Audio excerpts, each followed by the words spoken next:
Hello everyone.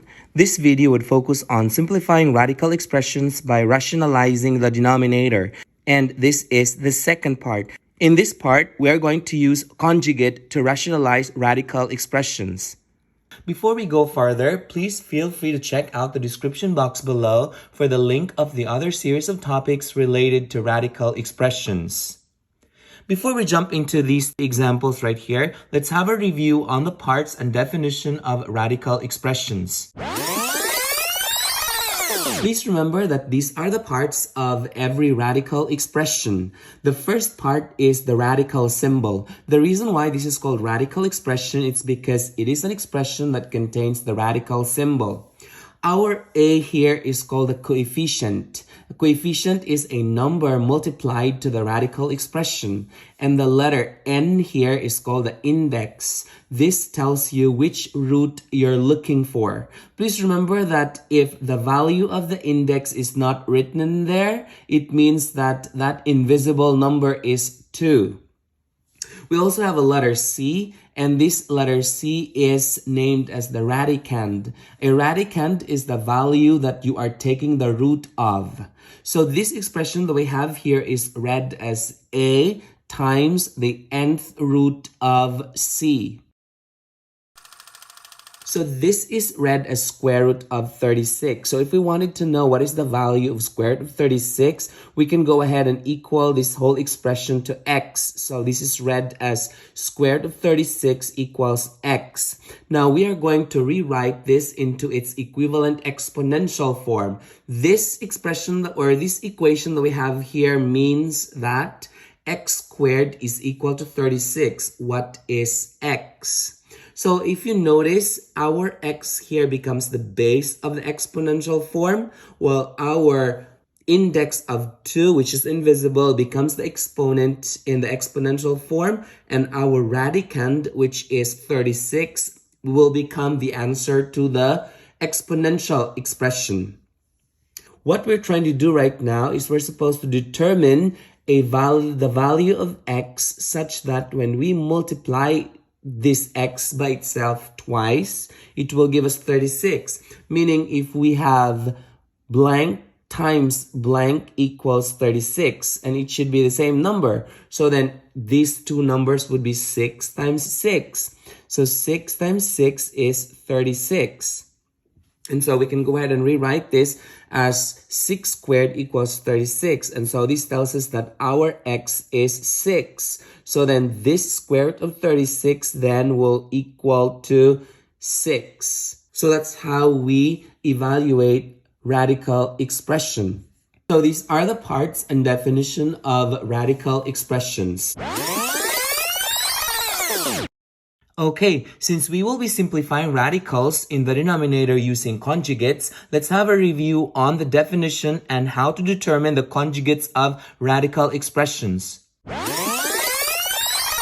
You remember that the two binomials of the form square root of a plus square root of b and square root of a minus square root of b are called radical conjugates or conjugate radicals. Please notice that the first term, square root of a, on both are the same, and the second term are both square root of b. The only difference is that it's the sign that separates between them, or the sign between them. So the first one is a plus and the other one is a minus. Again, we call them as conjugate pairs. Now let's have some examples on how to write a conjugate of a given radical. So in this example, we're supposed to determine the conjugate of 2 minus square root of 3. Again, we remember that when we say conjugate pair or conjugate radical, we copy the first and the second term, and the only difference is the sign between them. So we go ahead and say that the conjugate of 2 minus square root of 3 is 2 plus square root of 3. Now let's move on to the next example. Okay, so we go over the problem here. Write the conjugate of square root of 5 plus 7 square root of 2. Again, we copy exactly this first term and the second term. The only difference between these two pairs would be the sign between them. So the conjugate for this is square root of 5 minus 7 square root of 2. So that is how we write a radical conjugate. Okay, going back to the problem right here, we are given 3 square root of 5 over 5 square root of 7 minus 2 square root of 2. We remember that the general rule in simplifying radicals is that there should be no radicals in the denominator. So as you can see here, we have a square root of 7 and square root of 2. We are supposed to get rid of this radicals in the denominator. So this is what we're going to do. So I'm going to go ahead and rewrite this expression right here. The first step to simplify this expression that we have here is to multiply the numerator and the denominator by the conjugate of the denominator. So we remember that the conjugate is actually, we just switch the sign of this. Since this is negative, this means that we are going to multiply both the numerator and the denominator by its conjugate. So that would be 5 square root of 7. This time around, we are going to have plus 2 square root of 2 over the same thing, that's 5 square root of 7 plus 2 square root of 2. So pretty much we are actually multiplying this whole expression by 1 because this is actually 1 right here since the numerator is exactly the same in the denominator. So that we can go ahead and simplify this further. This time around, to simplify the numerator, we are going to distribute this 3 square root of 5 to both expressions that we have right here. So this is how it's gonna look like. This would be 3 square root of 5. So that's the one right here. And then we're gonna multiply that by 5 square root of 7 plus, and then we are going to multiply the 3 square root of 5 to the other expression. So this would be 3 square root of 5 times 2 square root of 2. So I'm going to go ahead and write that up here. So that is 3 square root of 5, multiply that by 2 square root of 2. So that we go ahead and do the same thing for the denominator. Since both of them have 2 terms, we can go ahead and use the area model to multiply these 2 expressions right here. So this is how it's going to look like. We are going to have a 2 by 2 box. So we're going to draw that 2 by 2 box right here. You may also use the FOIL method to determine the product between these 2 expressions. That should be fine, but I'm showing you the area model right here. So that we can go ahead and say that 5 times 5 is 25. And then square root of 7 times square root of 7 is square root of 49. And then we have 5 times 2 is 10. Square root of 7 times square root of 2 is square root of 14. Then we have negative 2 times 5 is negative 10. Square root of 2 times square root of 7 is square root of 14. And then we have negative 2 times 2 is negative 4. Then we have 2 times square root of 2 times square root of 2 is square root of 4. These 2 cross out. The sum of them is 0. So that we can go ahead and simplify this as that's going to be 25 square root of 49 minus 4 square root of 4. So these are the leftovers. So we can simplify this further. That would be 25 times square root of 49 is 7 minus 4 times square root of 4 is 2. So then this will come out 25 times 7 is 175. And then that's minus 4 times 2 is 8. So then our answer here is 167. So this is the one that we write in the denominator because this is the product between these 2. So this would come out over 167. Now notice that we don't have a radical in the denominator. It's already a whole number. So that we can go ahead and multiply these 2 together. So that would be 3 times 5 is 15. So I'm going to go ahead and write 15. And then square root of 5 times square root of 7 is square root of 35. And then that's a plus. 3 times 2 is 6. Square root of 5 times square root of 2 is square root of 10. And that is over 167. This is the quotient of these two expressions that we have here, or this is the simplified version of this expression. Again, notice that there is no radical in the denominator now, and that is what we wanted. When we simplify radical expressions, there should be no radical in the denominator. Now let's move on to the next example. At this time, I would encourage you to pause this video and try this problem out on your own. And when you're done, unpause it and check your answer.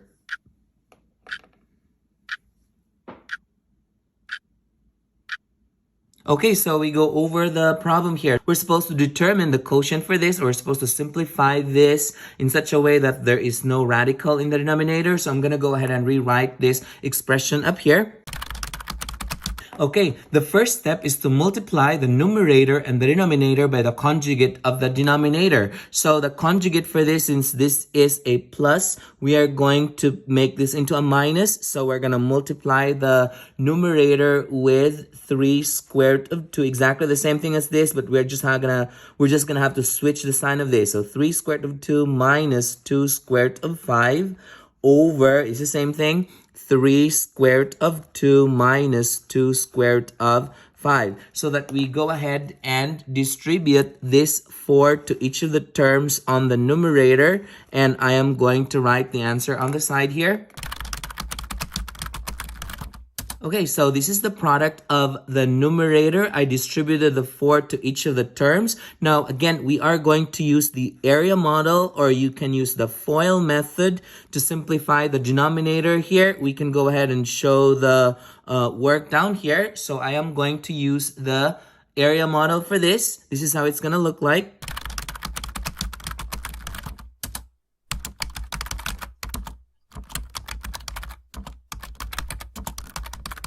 So the product in the denominator is -2. So I'm going to write -2 in the denominator here, and I will simplify the numerator. So that would be 4 times 3 is 12 square root of 2. So that's 12 square root of 2. That's going to be 4 times -2 is -8. And then we have a square root of 5 over -2. Now, this is already the quotient of this expression that we have here, or this is the simplified version of this expression. Now, please notice that we cannot simplify these two because they don't have the same radicand, although their indices are the same, but the radicands are not the same. So we keep this as the answer. Did you get the same answers as this? Good. Perfect. Now let's move on to the next example. Okay, so in this example right here, we have 2 terms in the numerator and 2 terms in the denominator. So again, I'm going to go ahead and rewrite this expression that we have here. The first step is to multiply the numerator and the denominator by the conjugate of the denominator. Since this is a positive, I'm just going to go ahead and copy everything, but this time around we change this to a negative. So I'm going to multiply that to both the numerator and the denominator. Okay, now this time around, we are going to multiply the numerators. So I am going to multiply these 2 expressions that we have here. So I will have to use the area model, or again, you can use the FOIL method for this. I will show the work on the side right here. So this will be for the numerator.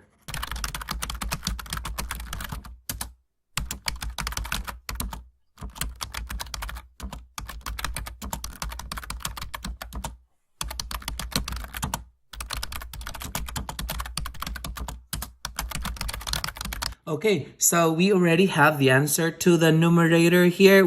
I multiplied them using the area model. So we are able to come up with this answer. Now notice that we cannot simplify this, although all these 3 have the same indices, but their radicands are not the same. So we keep this as the answer. So we can go ahead and write that up here. So the product of the numerator would be this whole thing here. I'm going to write that up here.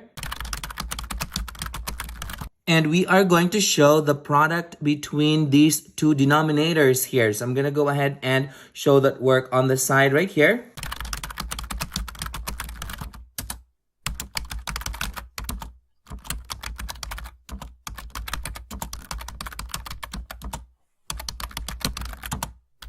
So the denominator here will have a product of 68. So this is the denominator right there. Now we go ahead and say that this is already the final answer, since again, we cannot simplify this further. So that we can go ahead and rewrite this as... So what I did here was I just wrote the 6 in front of everything, but then again, these two are the same. So you can take this as the answer, or you can take this as the answer.